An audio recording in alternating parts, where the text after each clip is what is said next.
to fulfill the obligation of giving Meiser, when we had Kachanim that they got their 2%, we had Levim, it was exact. We couldn't give just by estimation. If somebody gave by estimation, they did not fulfill their they did not fulfill their mitzvah. If it was by estimation, right? They gave 12% instead of 10. They did not do the mitzvah. It wasn't Meiser, right? They gave to the poor people 10%. That's good. They fulfilled the mitzvah. They gave 15%. They did not fulfill mitzvah of Meiser, to give Meiser to the poor people. So what about here? They gave by estimation. They're not exact in how much they gave. So it's a disagreement. Did they fulfill their mitzvah or not? Meaning, there are opinions that say a person has to be exact in calculating how much is he giving. He made this month. He made $4,000. He has to be exact. He has to put away $400 to be exact, not to be by estimation. But nevertheless, if he was by estimation, there are opinions that say that nevertheless he fulfilled his obligation. It's a disagreement between Chavas Yor and Mishnah's Chachomim. Because Mishnah's Chachomim says, even though by Meiser on the grains, let's say you have your grains in the field, you have to give exactly 10%. And if you did not give 10%, you gave 11%, you did not fulfill your obligation. But by Meiser on money, it's different. Even though it's pretty much exactly the same, Maril says it's the Araisa. It's a level of the Torah. To give Meiser on money, you made 100,000 to give 10,000, is from the Torah. That's Maril. And that's why Maril says you're not allowed to do it for mitzvahs. You're not allowed to use your money, Meiser, for mitzvahs. Kulikov, you hear this? What it means? Let's say, Kulikov, you want to buy yourself mezuzah. So I cannot use my Meiser for mezuzah because it's an obligation. It's an obligatory mitzvah. And Maril says it's from the Torah. Mitzvah from the Torah. Or pay the synagogue dues from the mice. That's number one. To pay the synagogue different mice, that's what it should go for. It should go for synagogue dues, the mice. So that's part of 10%. That's 10%. Your 10% goes on the synagogue dues, yeah. Really? I always did it separate. The synagogue dues? I missed everything. Can you start from the beginning? Yes. For you, Mr. Kulikov, you're my dear friend, only because you're such a good friend. Yeah, but the one thing I'm trying to understand, Yes. What exactly are we talking about? Stock market? Stock market, that's right. Let's say you made on a stock market, you made 100,000. With a Goldman Sachs company? Goldman Sachs, any company, Okay, you made good. 100,000. Because you're a good man, they gave you The 100,000. mice are For the money to be blessed, you want the money to be blessed? Yeah. You want a blessing on the money? When you need It's the not money, enough you're just to never gonna go. get back. See, you have kachanim here. It's not enough to get a blessing from the coin. They have a good heart. They give you a blessing. That's good. But you want to have a blessing, you have to give 10%. I think. You have to give 10%. Then your money is blessed. Somebody gives you a present, you take off 10%. That's true. You make salary. Then you get a blessing from money. You don't lose it. Otherwise, it's not blessed. Nothing. It doesn't stay. So why is it say that? But it's an obligation. It's not just it's a blessing. It's not just a good thing. It's an obligation to give. Why is it say that you are not allowed to do a mitzvah with the money from the miser? Because the miser goes to the poor people But usually. if It's charity. it belongs. dues from the miser. Your miser could go for a kiddush, perhaps. Right? If that's a synagogue, your obligation is to pay for the kiddush.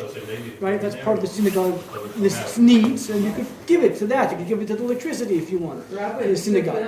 But it's for charity. But to your dues. No, to you can give it usage. The number one to what you give miser for, if you have priority. On the one hand, you have poor people; they don't have food. It's very difficult to find here in America people who don't have food stamps if they need food. But let's say you have people who need food in Manalapan. Number one, Jewish people. For them, it's a mitzvah to give, for the Jewish people. Then you have people who need clothing, second level. Okay, so food, clothing. Then you have people who cannot pay tuition for yeshiva for their children. That's number one. You have people who are hungry, and you have people who cannot pay yeshiva tuition. So number one, you give for those people to pay yeshiva tuition. That's number one that you give. Ma'aseh, for that somebody should learn Torah. Kids should learn Torah, that's your number one. Then number two is you have people who need medical expenses. Their insurance doesn't cover medications, doesn't cover doctor's bills, so you pay that. That's for them, for their health. They should be able to live. And number three, so that is the synagogue. And synagogue comes out even before poor people that need food. It's a special thing to give for the synagogue because a town needs a synagogue. It's a must to have a synagogue in town.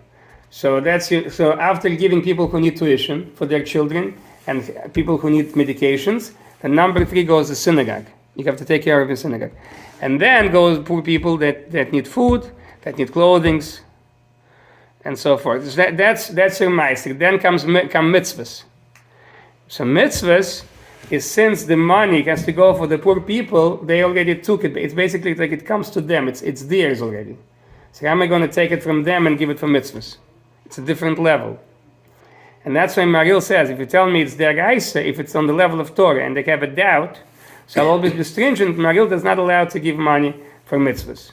But there are other opinions, Maram, let's say, he allows to give money for mitzvahs, which are not obligatory on me. I cannot buy my tefillin because I'm obligated, but on my meiser. I cannot buy my own mezuzah because I'm obligated to have mezuzah. But if I'm not obligated, so I can use, according to Maram, I can use meiser for mitzvahs that I'm not obligated to do. Gotcha. Rabbi, what about if you have somebody that's in a different country, non-Jewish, wants to come to a rabbi, regardless of the country, and become Jewish, and you sponsoring them? How's that? To become Jewish? They want to. Very good. If they're sincere, I'll tell you. Is that part of Meiser or it's separate? Well, Meiser is really not given to non-Jews, until they're Jewish. But it's maybe it's a level. It's a question that I have to think about, and I don't know the answer to that question. If you can give it to such a case that somebody becomes a non-Jew, I'm not sure.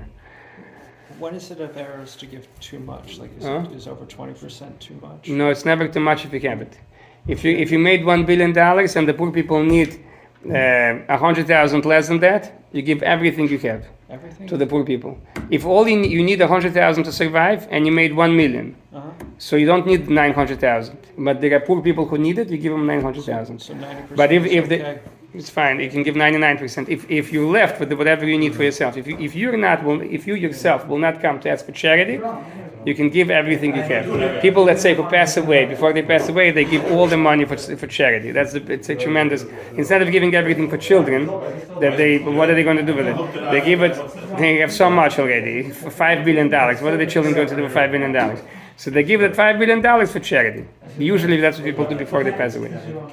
It should be a school. It should be merit for them. If the person gets bankrupt, goes bankrupt, what? What happens? What happens then? He himself is able to collect charity. He can collect. There is a community. They can help him. Mm-hmm. Yeah, I mean, you should. But I mean, this year, if you don't, if you need more than next year. Yeah. Oh, you mean in that? You mean in that case that somebody gets bankrupt? If he gives too much, so we say like this: a person should all of a sudden, a person should not give more than 20%. That he himself should not ask for charity.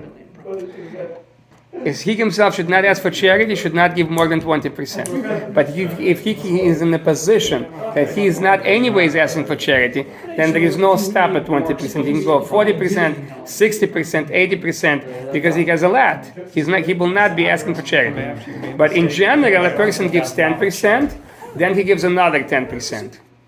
That's in general. Right? So meaning if somebody gives only 10%, we say it's an average thing to do. It's not the right thing to do. The right thing to do is to give 20%. Okay. That's the right thing to do. Because if you give 90%, you know why? You know why, the David? IRS is going to look at it strangely because they're going to say this. IRS is going to look at it strangely. They can look at it strangely. People came to Satmarov, and he gave him to every penny. He said, "It's not normal." It's not normal, fine, but you keep your account, you keep your books. Okay. And I say, if you don't need that money, if you're making $5 million, you need yourself $500,000. What are you doing for $4.5 million? You can give it for charity. If people need it, if they don't need it, you don't need to give it. I'll tell like this: if somebody comes to you, David, they knock on your door and say, David, my dear friend, I know you made $5 million. We have a yeshiva in Lakewood. We need $4.5 million. Please give it to us. So you say, you know what? Let me come to JLC. I'll tell all the guys here about it, and they'll hear your pains and they'll help you out. That's what if JLC is able to help. If JLC says, I'm sorry, we're not able to help, then it's all on you. Meaning a person is not obligated to take all the needs. A person has to give enough for a meal. Right. They come to him, they knock on his door. How much is the meal? $20, $10. So he's $5, $3. He's obligated to give whatever it is for the meal. That's not called a big present. Okay. But and if it's a door collector, he goes door to door, then some say you don't even have to give that. You don't have to give enough for the meal. Even though he made an effort, he drove half an hour to your house, but he's coming to everybody's house also, he'll have enough for his meal. But if it's not a door collector, so I have to give enough for his meal. But I don't have to give everything he needs. A community has to give everything a person needs who is part of that community. Community does not have, David has, David gives everything for that person needs. Right? Yeah, a lot of those rabbis have a charity fund that's given for people that come for their needs. Okay. All It right. really depends. A lot depends. You can ask every particular situation. Yeah, a particular situation, right? But basically, okay. But if you want to find someone in need, there's always people. There are always people in need. Yeah. But like we said, your family is number one, and then your community. And then comes Israel, and then people from other towns.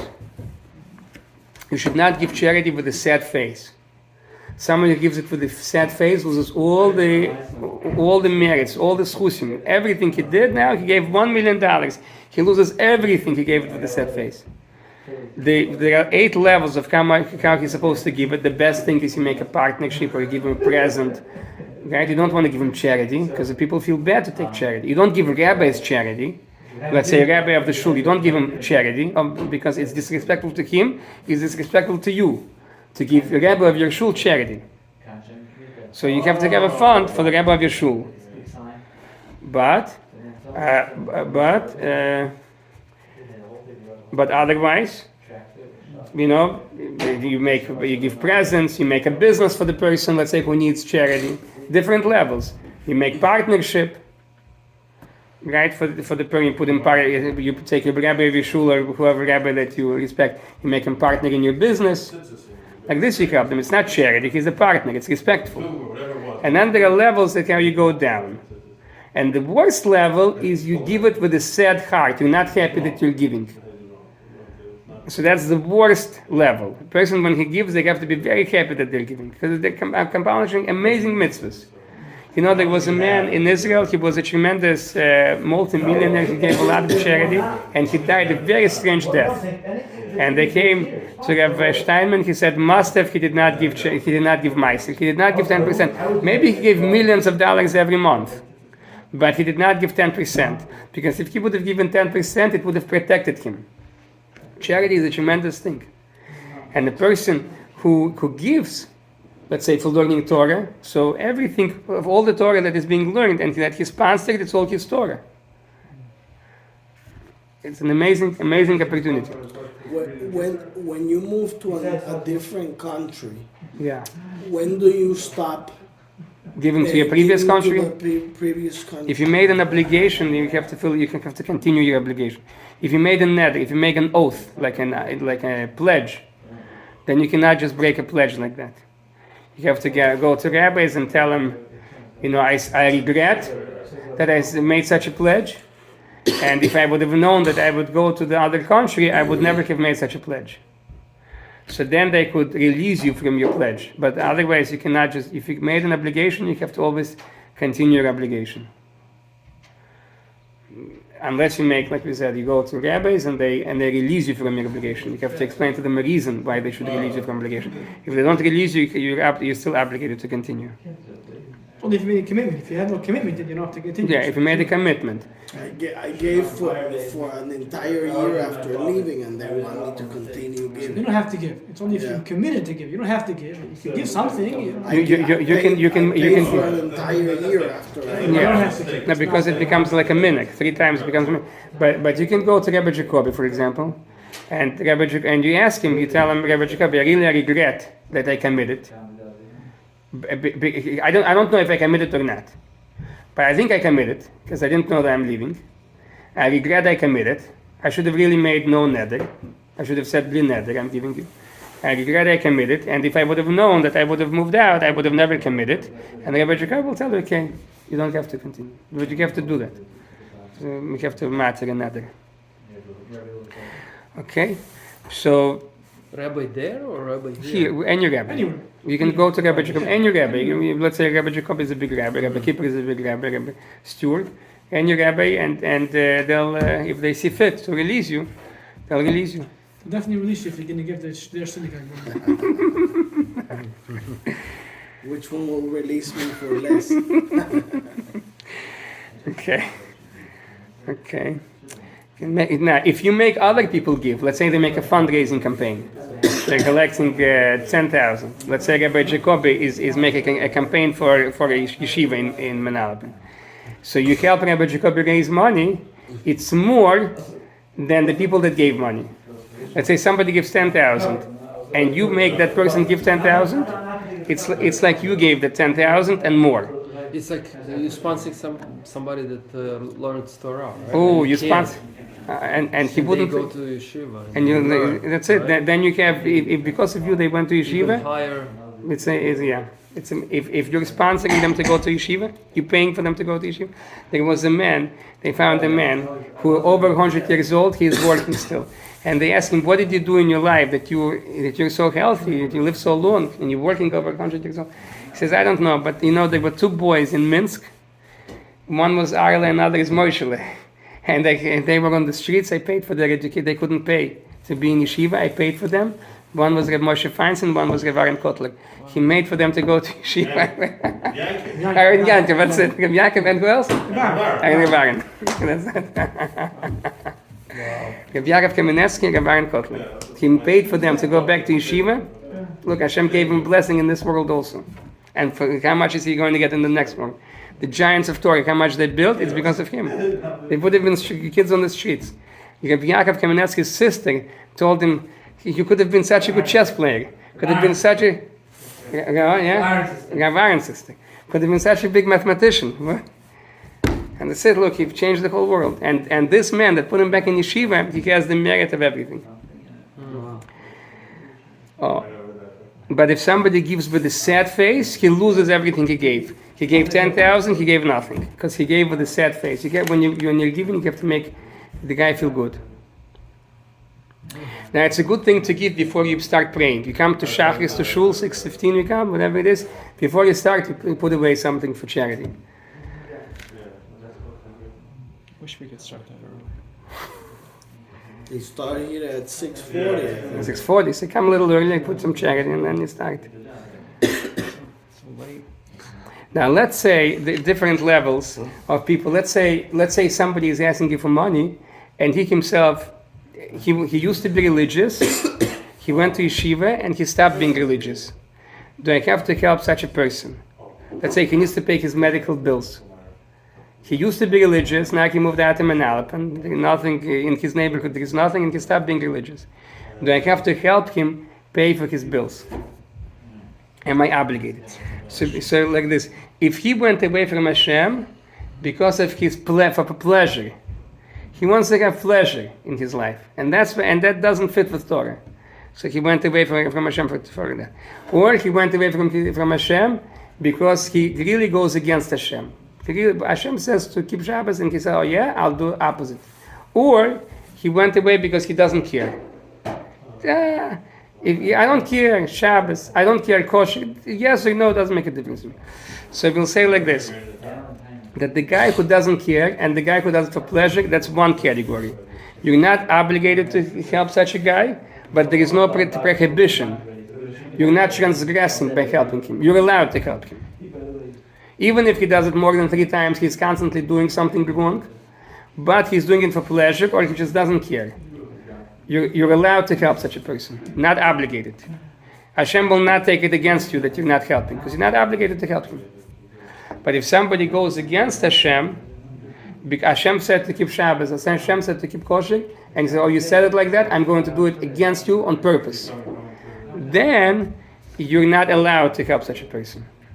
Prisha says if he does one time against Hashem on purpose, you're allowed to help him. But everybody disagrees with him. But there is such an opinion. One time you're allowed to help him. Everybody disagrees. One time he goes against Hashem on purpose, you're not allowed, not that you're obligated, for sure you're not obligated, but you're not even allowed to help such a person who goes on purpose against Hashem. Not that he knows, but he just specifically decides, I want to go get fishing. Specific, right? Not that we know, but we can't control ourselves. You know, Yeah, if he does it for pleasure, you're allowed to help him. Or if he doesn't care, Who knows and says, I don't care, I'm in this fight. You know? It's different. It's Alright. conspicuous. I mean, most usually, people you would know that don't keep Shabbos wouldn't fall in that category. yeah, there wouldn't very few people today. It's very hard They to don't find brag people, about it, but no. yeah. I mean, yeah. That's, Could be Bernie Sanders would fall in. Now, there is always a big question. Maybe we'll finish here. There is a big question. Your father and your rabbi. Who do you have to help first? The rabbi. And not your father. Really, it's like this. It's complicated. But if your rabbi is the rabbi from whom you get most of your Torah, that's called Rabbi Muvak. Like, this is my rabbi, meaning all my Torah is from him. Because today, if you're in, let's say, in yeshiva, you don't have a specific rabbi, because most of your Torah is from your books. Everything is in the books. So it's very hard today to find this. My Torah is from him, because it's from the books. it's your rabbi first, and then your parents. That's what I heard. Right. So that goes. If your rabbi is a muvak, if your Torah is from him, this is he's the one that taught you Chumash mostly. This is your rabbi muvak for Chumash. And this is your main rabbi for Halacha. This is your main rabbi for Mishnais. This is your main rabbi for Gemara. So he's your main rabbi for Chumash, let's say. You learn most of your Chumash from this rabbi, not from the books. He never opened up the books. He came to shul and they told you stories about they told you everything from the Chumash. So this rabbi is your rabbi for Chumash. And then later on you opened up the books. Wow, yeah, really, rabbi told me all this already. So this is your rabbi that gave you the Chumash. So then such a rabbi, if your father is not a knowledgeable person at all in Torah, then your rabbi comes first. Such a rabbi. But if your father in somewhat knows Torah, then even in such a case your father comes first. The Gemara gives you a case that your rabbi is thinking, your father is thinking, you have to save your rabbi first. But the Gemara is talking about such a case that your rabbi is your rabbi muvak. When the Gemara says your rabbi, it means always rabbi muvak. He's your main rabbi. Most of your Torah is from him, and your father doesn't know, so it's your rabbi. Father pay for your yeshiva education. That's it. You're right, not Tom. Then it's it. Then he takes priority. Yeah. Then your Torah is not from your rabbi; it's from your father. Because your rabbi is teaching you, because your father is teaching you. So then it always goes, your rabbi wouldn't teach you if not your father didn't give money for that. So then it goes to your father. So it goes to the sponsor pretty much. Your sponsor is, number one is you have kids that need to go to yeshiva. They cannot pay tuition, you pay for them to be in yeshiva. That's pretty much number one that you can do. I agree. What maybe we can do. You don't have to test this right now.